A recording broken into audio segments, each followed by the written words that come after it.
Hello बच्चों, मैं सत्यम sir आप सभी का स्वागत करता हूँ आपके अपने प्यारे फिजिक्स ज्ञान मुकेश नायक चैनल पर। तो चलो, हम लोग मैथमेटिकल मेथड्स पढ़ रहे थे। मैथमेटिकल मेथड्स में हमने लास्ट लेक्चर में लॉज देख लिए थे, जैसे कि ट्राइंगल लॉ के बारे में हम लोगों ने पढ़ लिया था, पॉलीगॉन लॉ के बारे में हम लोगों ने पढ़ लिया था, पैरेललोग्राम लॉ के बारे में भी हम लोगों ने पढ़ लिया था। तो अभी हम लोग अगले टॉपिक की ओर बढ़ने वाले, जिसे हम लोग मल्टीप्लीकेशन के नाम से जानेंगे। अभी हमें क्या करेंगे पता है क्या? दो क्वांटिटीज लेंगे और दोनों क्वांटिटीज वेक्टर रहेंगे और उनका मल्टीप्लिकेशन करेंगे। तो उसमें दो टाइप आते हैं। अच्छा सर, दोनों वेक्टर है तो ठीक है, वो तो पढ़ेंगे ही, लेकिन अगर एक क्वांटिटी स्केलर एक क्वांटिटी वेक्टर है तो क्या होगा? ये चीज हमेशा याद रखना। एक क्वांटिटी मतलब अगर आप दो क्वांटिटीज का मल्टीप्लिकेशन कर रहे हो, उसमें से एक क्वांटिटी अगर स्केलर है और एक वेक्टर है, तो उनका जो मल्टीप्लिकेशन करके जो रिजल्ट मिलने वाला है आपको, वो एक वेक्टर मिलने वाला है। सर कोई एग्जांपल? यस बिल्कुल है, आगे एग्जांपल भी दूंगा। तो चलो बिना समय गवाए हम लोग शुरू करते हैं हमारे इस लेक्चर को। देखो क्या बोल रहा है ये, multiplication of vectors. Multiplication of vectors मतलब दो वेक्टर्स का मल्टीप्लिकेशन, जो मैं आपको अभी बात कर रहा था। देखो, when we multiply vectors of the same और different types we get a new physical quantity which may be either a scalar और अ वेक्टर। मतलब जब मैं दो सेम और डिफरेंट टाइप के वेक्टर को मल्टीप्लाई करता हूं, देखो अलग अलग चीजें होती है। एक चीज होता है स्केलर को आप मल्टीप्लाई कर सकते हो वेक्टर के साथ, ये एक चीज हो गया। और दूसरा चीज ये होता है जो हम लोग इसमें पढ़ने वाले हैं, दूसरा चीज जो होता है वो होता है वेक्टर को वेक्टर से मल्टीप्लाई करो और वेक्टर को वेक्टर से ही मल्टीप्लाई करो। सर आपने ऊपर मल्टीप्लिकेशन का साइन नहीं दिया, जानबूझकर नहीं दिया। यहाँ पे एक डॉट दे रखा है और यहाँ पे क्रॉस दे रखा है। क्रॉस मतलब जो आप लोग मल्टीप्लिकेशन के लिए यूज करते हो, वैसे तो डॉट भी मल्टीप्लिकेशन होता है ना। हाँ, ध्यान देना, जब भी एक स्केलर क्वांटिटी दूसरे वेक्टर क्वांटिटी के साथ आप मल्टीप्लाई कर रहे हो तो इनका रिजल्ट आपको कोई क्वांटिटी मिलेगा ना। तो वो क्वांटिटी मैं बोल रहा हूं, वो क्वांटिटी आपका होता है वेक्टर क्वांटिटी। यस सर, इसका एग्जाम्पल दे दो। यस, इसका सिंपल सा एग्जाम्पल दे देता हूं और आगे बढ़ते हैं। मोमेंटम के बारे में सुना आप लोगों ने? मोमेंटम, अरे हाँ या ना, सुना है मोमेंटम के बारे में स्कूल में? Momentum P is equals to mv। Yes sir सुना है। तो P इज इक्वल्स टू क्या होता है? Mass into velocity. जबकि मास एक स्केलर क्वांटिटी, हमें पता है, मैंने राइस वाला एग्जांपल बताया था आपको लास्ट लेक्चर्स में, और वेलोसिटी एक वेक्टर क्वांटिटी है। तो ये स्केलर इंटू वेक्टर, तो ये जो मोमेंटम मिलता है ये वेक्टर होता है। ये चीज मैं बताना चाह रहा था, ठीक है? ये क्लियर हो गया आप लोगों को? देन नेक्स्ट चीज देखिए, अभी दो वेक्टर मल्टीप्लाई करेंगे तो सर दो अलग अलग चीजें। यस, दो अलग अलग चीजें होती है। दो वेक्टर्स मल्टीप्लाई करते हैं ना हम लोग, तो ये एक प्रोडक्ट होता है जिसे हम लोग क्या कहते हैं पता है? डॉट प्रोडक्ट कहते हैं। क्या कहते हैं? डॉट प्रोडक्ट कहते हैं। और जब दो वेक्टर्स में क्रॉस लिख दे तो इसे हम लोग क्रॉस प्रोडक्ट कहते हैं। दोनों अलग अलग है क्या? यस, बहुत ज्यादा डिफरेंस है दोनों में भी। डॉट प्रोडक्ट में वेक्टर वेक्टर का आप अगर मल्टीप्लीकेशन कर दो, ठीक है, तो आपको जो रिजल्ट मिलेगा वो क्वांटिटी स्केलर क्वांटिटी रहेगी, ठीक है? और दो वेक्टर मतलब एक वेक्टर दूसरा वेक्टर का आप अगर मल्टीप्लिकेशन कर दो तो इसका जो मल्टीप्लिकेशन आपको मिलने वाला है वो आपको एक वेक्टर क्वांटिटी मिलेगा। ऐसे हमें तीन चीजें हैं, तीन में से ये तो इंपॉर्टेंट नहीं है, बट सेकंड वाला बहुत इंपॉर्टेंट है, जिसमें आपको क्वेश्चंस वगैरह भी मिलेंगे, ठीक है? Multiplication of a scalar with a scalar is always a scalar and the multiplication of a scalar with a vector is always a vector, जो मैंने आपको पहले बताया है, ठीक है? हम लोग थ्योरी बाद में देखे, बट पहले कॉन्सेप्ट देख चुके हैं और पहले वाले में मैंने आपको एग्जांपल भी बता चुका हूं। तो चलो अभी हम लोग देखते हैं, एक स्लाइड पर आपको मैं और थोड़ा डिटेल में एक्सप्लेन कर देता हूं वेक्टर के प्रोडक्ट के बारे में, और फिर हम लोग आगे बढ़ते हैं।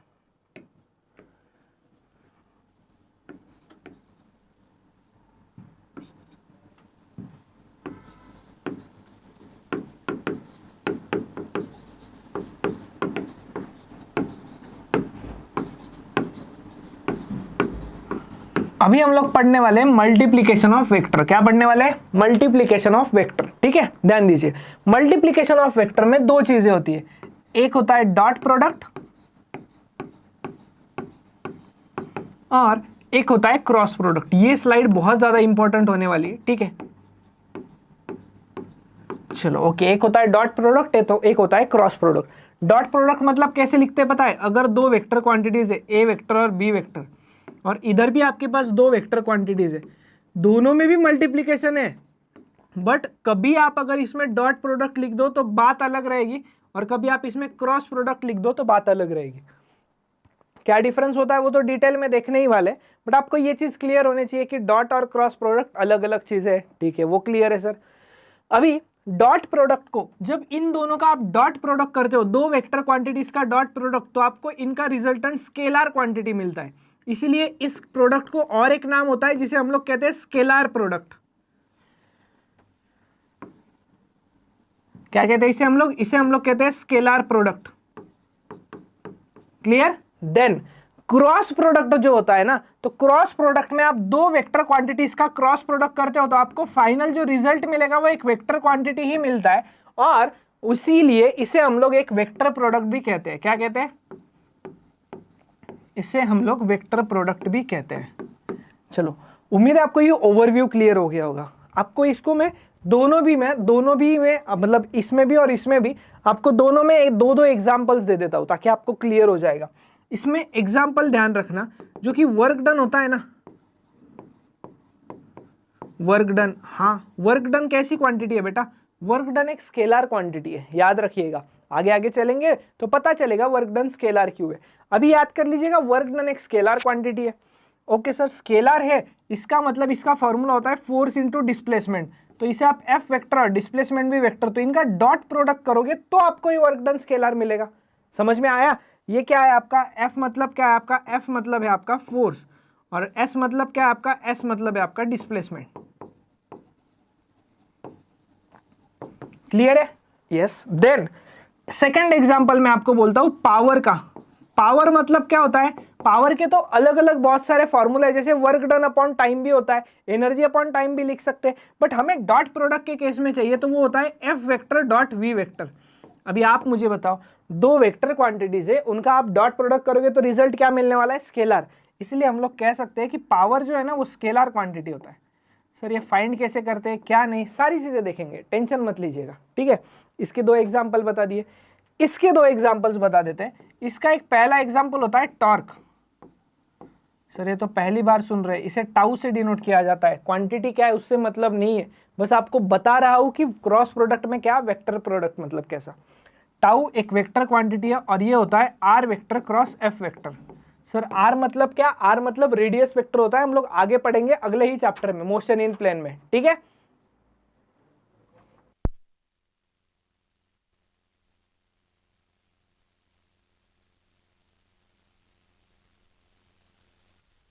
ठीक है। चलिए, टॉर्क मतलब टाउ, और इसका फॉर्मूला होता है R vector cross F vector. R dot F नहीं पढ़ोगे, आर इंटू एफ नहीं कहोगे, इसे कहोगे आर क्रॉस एफ। क्या कहोगे? R cross F. इसे सर एफ क्रॉस आर लिख दे? ना ना ना, एफ क्रॉस आर नहीं लिखेंगे, चलेगा नहीं। क्यों? आपको आगे पता चलेगा। देन सेकंड एग्जांपल सर, इसका सेकंड एग्जांपल होता है we vector is equals to R vector cross omega vector. सही है क्या? सही नहीं है। ठीक है, इसका फॉर्मूला होता है we vector is equals to omega vector cross r vector. Sir ये क्यों ऐसे? ओमेगा क्या है क्या नहीं, सारी चीजें पता चलेगी। बस ये बताना चाह रहा हूं कि दो वेक्टर क्वांटिटीज का क्रॉस प्रोडक्ट करोगे तो आपको रिजल्टेंट वेक्टर क्वांटिटी मिलेगा। बस ये स्लाइड इंपॉर्टेंट रहने वाला है, आगे के लिए आपको समझ में आ जाएगा। चलो बढ़े आए आगे, बढ़े के भाई आगे। चलो तो बढ़ते हैं हम लोग स्केलर प्रोडक्ट की ओर। स्केलर प्रोडक्ट, और इसे ही हम लोग क्या कह सकते हैं? डॉट प्रोडक्ट कहते हैं। The scalar product or a dot product of two non-zero vectors p and q is defined as the product of magnitude of two vectors and the cosine of theta angle between two vectors। मतलब क्या?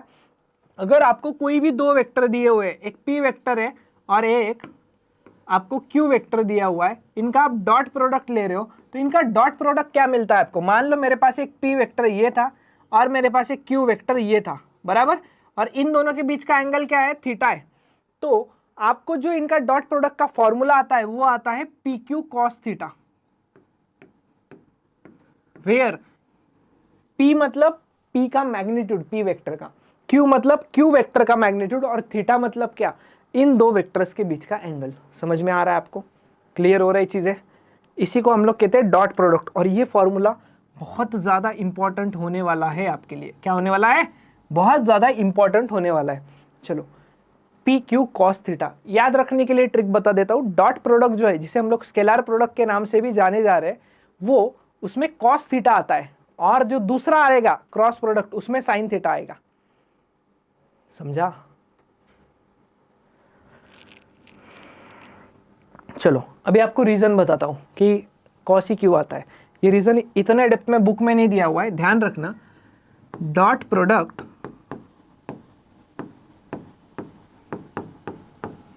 is used for finding the projection of a vector। ये आपको कहीं नहीं मिलेगा, YouTube पर देख लेना कोई पढ़ा रहा है क्या, कहीं पर नहीं मिलेगा गारंटी के साथ कि कॉस ही क्यों आता है। उसका रीजन है प्रोजेक्शन। सर प्रोजेक्शन नहीं समझ में आ रहा है, बताता हूँ, एक स्लाइड ऐड करते फिर देखते हैं।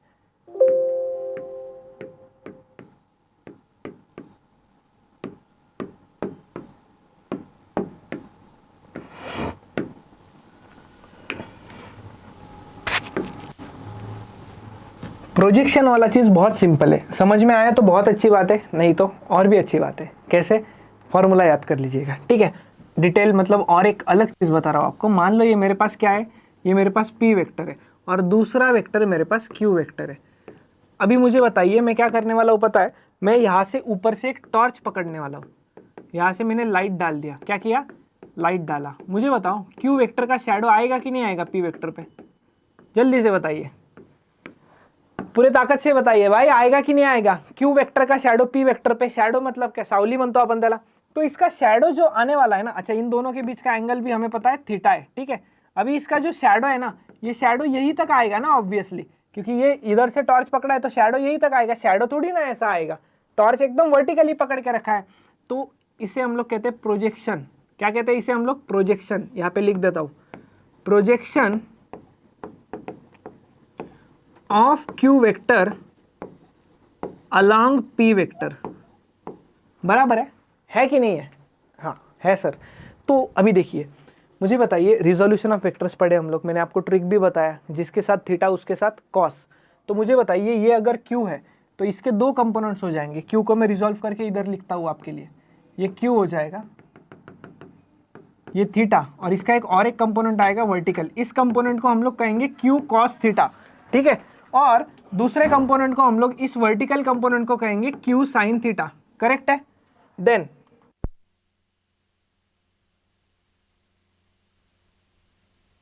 चलो ठीक है, देन ये मुझे बताइए, ये वाला जो आपको कंपोनेंट दिख रहा है, ये वाला कंपोनेंट क्या है जिसे मैं प्रोजेक्शन के नाम से जाना जा रहा हूं? प्रोजेक्शन है क्यू कॉस थीटा। तो इसीलिए कॉस थीटा आया कि नहीं आया? तो इसीलिए P vector dot Q vector में क्या आता है? P vector dot Q vector में आता है पी क्यू कॉस थीटा। उम्मीद है आपको ये चीज क्लियर हो गई होगी। अभी प्रोजेक्शन वाली हो गया है ना क्लियर ये चीज? इसी वजह से कॉस आता है, देख लेना, कहीं नहीं मिलेगा रीजन, और ये उसका एग्जैक्ट रीजन है, ठीक है। क्योंकि प्रोजेक्शन एक नाम का कॉन्सेप्ट होता है जो आपको बोर्ड्स में तो नहीं है, बट मैं आपको बता चुका हूँ, ठीक है। क्योंकि पहले लेक्चर में आपको कमिट किया था कि आपको बुक से अलावा और भी एक्स्ट्रा चीजें मैं दूंगा, ठीक है। बस आप लेक्चर को लाइक करते रहिए, शेयर करते रहिए अपने दोस्तों तक। चलो ये चीज क्लियर हो गया आप लोगों को। देन अभी देखो, characteristics of a scalar product. Scalar product का कैरेक्टरिस्टिक क्या है? ये आपको दिया हुआ है डायग्राम बुक में, बट उससे बच्चों को समझ में नहीं आता है। अभी आप प्रोजेक्शन वाला चीज देखना, यहां से टॉर्च पकड़ो तो क्यू का प्रोजेक्शन पी पे आएगा, और नीचे से टॉर्च पकड़ो तो पी का क्यू पे आएगा।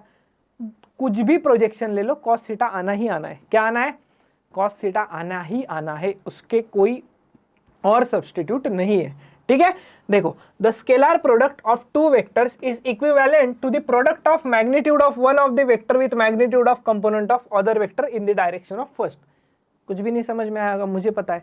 एक वेक्टर का क्या लेना है? प्रोजेक्शन दूसरे वेक्टर पे, किसके साथ? देखो यहाँ पे, magnitude of component of other vector in the direction of first. मैंने क्या किया यहाँ पे?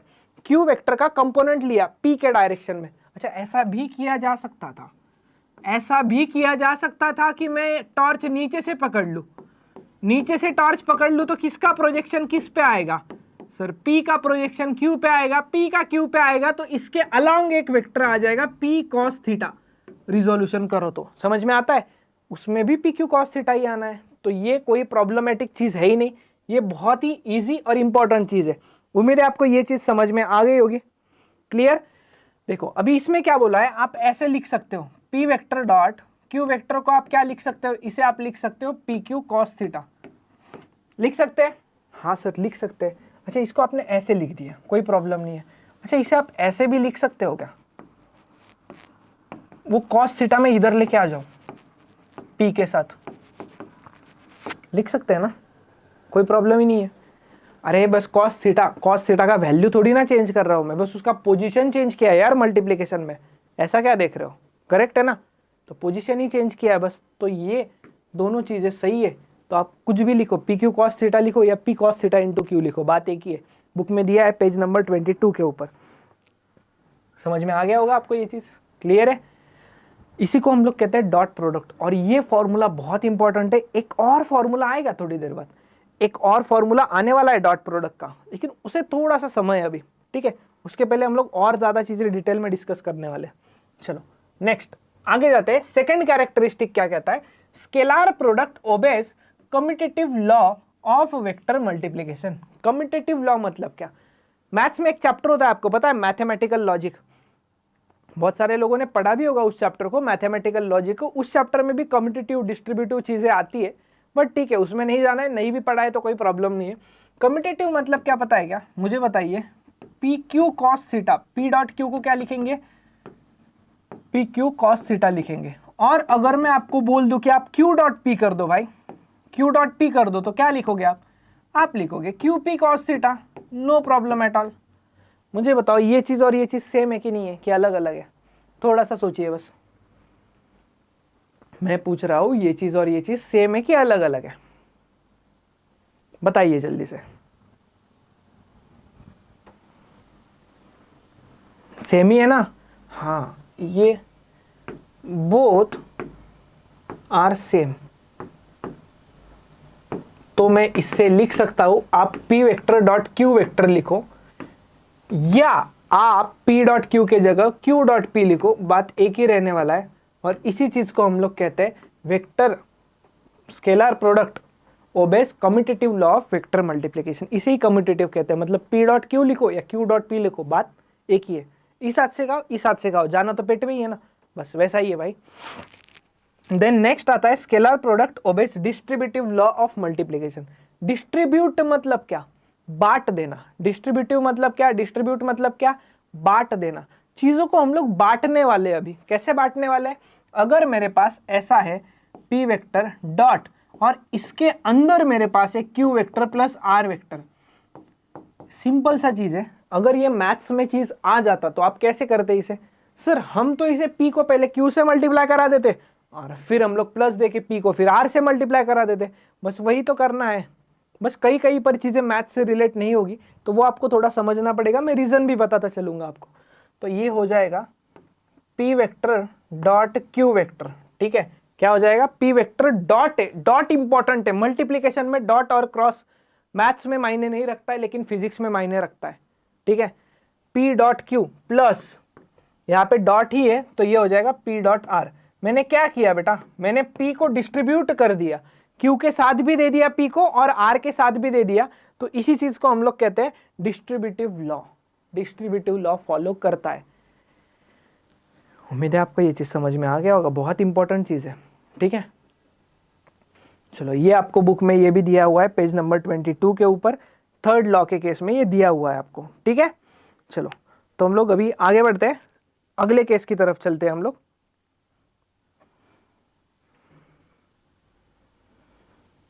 चलो फोर्थ केस की तरफ जाते हैं। फोर्थ में special cases of scalar product भी है। अच्छा मैं पहले आपको ये बता देता हूं, चलेगा, अच्छा ठीक है, पहले यही देख लेते हैं स्पेशल केसेस और फिर हम लोग फिफ्थ पे चले जाएंगे। Special cases of scalar product मतलब क्या, मतलब देखिएगा अभी, अगर मेरे पास आई कैप जे कैप के कैप तीन वेक्टर्स थे ना, याद है आपको, आई कैप जे कैप के कैप। आई कैप मतलब एक्स एक्सिस के अलॉन्ग, जे कैप मतलब वाई एक्सिस के अलॉन्ग और के कैप मतलब जेड एक्सिस के अलॉन्ग। मुझे बताओ कितने एक्सिस होते हैं भाई हमारे पास, कितने एक्सिस होते हैं बताओ जल्दी से। एक होता है सर एक्स एक्सिस, एक होता है वाई एक्सिस और एक होता है सर जेड एक्सिस। ऐसा कैसे होता है, एक्स एक्सिस इधर होगा, वाई एक्सिस इधर होगा और जेड एक्सिस किधर होगा, ऐसे इधर होगा। सर आओगे क्या कैमरा से बाहर, नहीं नहीं ध्यान दीजिएगा। मतलब तीन एक्सिस होते हैं और एक एक्सिस आपकी तरफ बाहर आ रहा होता है, बराबर। और तीनों एक्सिस में देखिए, अभी एक्चुअली पेन नहीं है मेरे पास इतने,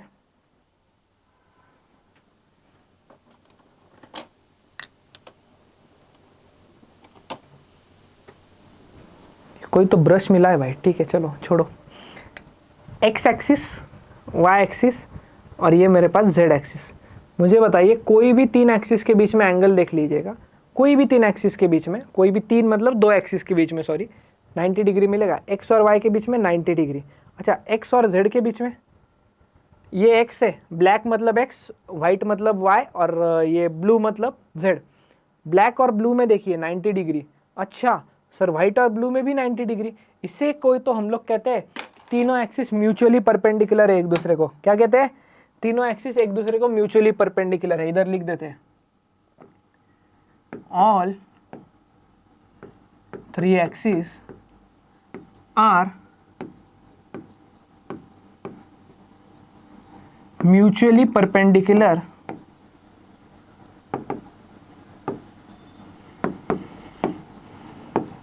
to each other, mutually perpendicular to each other. ठीक है चलो अभी हमें क्या फाइंड करना है? अभी हम पहले फाइंड करेंगे आई कैप डॉट आई कैप, फिर मैं आपको फाइंड करके दूंगा जे कैप डॉट जे कैप, और फिर मैं आपको फाइंड करके दूंगा के कैप डॉट के कैप।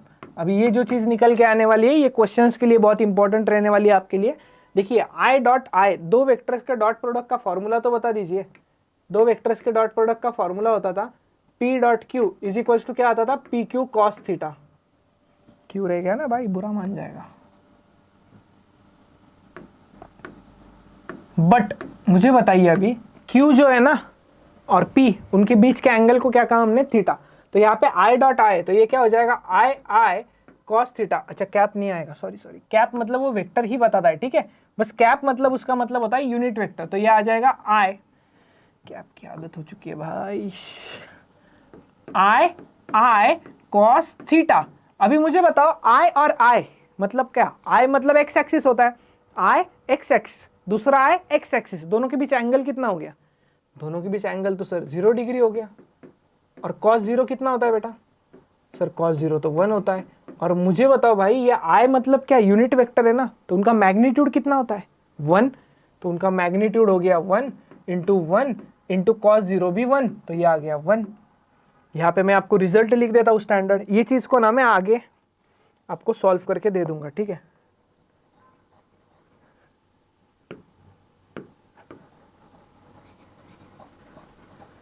फिफ्थ वाला पॉइंट बाकी रहेगा जिसे मैं आगे आपको कंटिन्यू करके दे दूंगा, ठीक है, उसका प्रॉब्लम नहीं है, क्योंकि आपको अगर ये समझ में आ जाएगा तो फिफ्थ वाला पॉइंट बहुत इजी होता है, ठीक है। देखो इसका मतलब आई कैप डॉट आई कैप अगर है तो उसका आंसर मेरा 1 आ रहा है, ठीक है। जे कैप डॉट जे कैप में क्या हो जाएगा? जे कॉस थीटा। भाई साहब इसमें भी तो जे के बीच में एंगल 0 होगा और इसमें भी तो कॉस 0 का वैल्यू 1 हो जाएगा। हाँ सर, तो इसमें भी देखिए जे का वैल्यू 1, जे का वैल्यू 1 इंटू कॉस 0 1, तो ये भी 1 आ रहा है।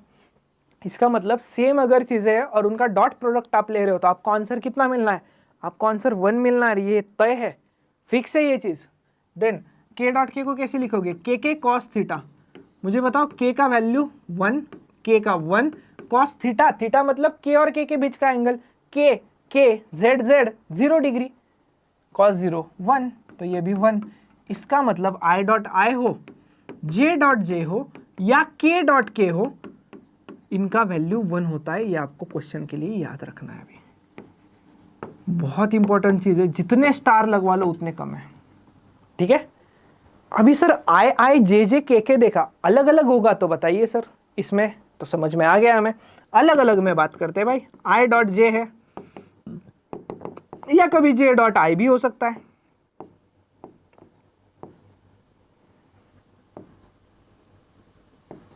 अच्छा इधर हाईलाइट किया है ना, हाँ वही तो बोल रहा हूँ, ये चल क्यों नहीं रहा है भाई?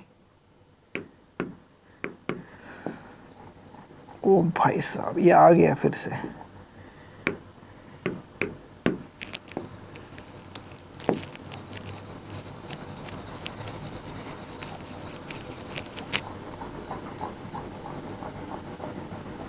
चलो ठीक है, इसे तो लिख देते हैं इधर।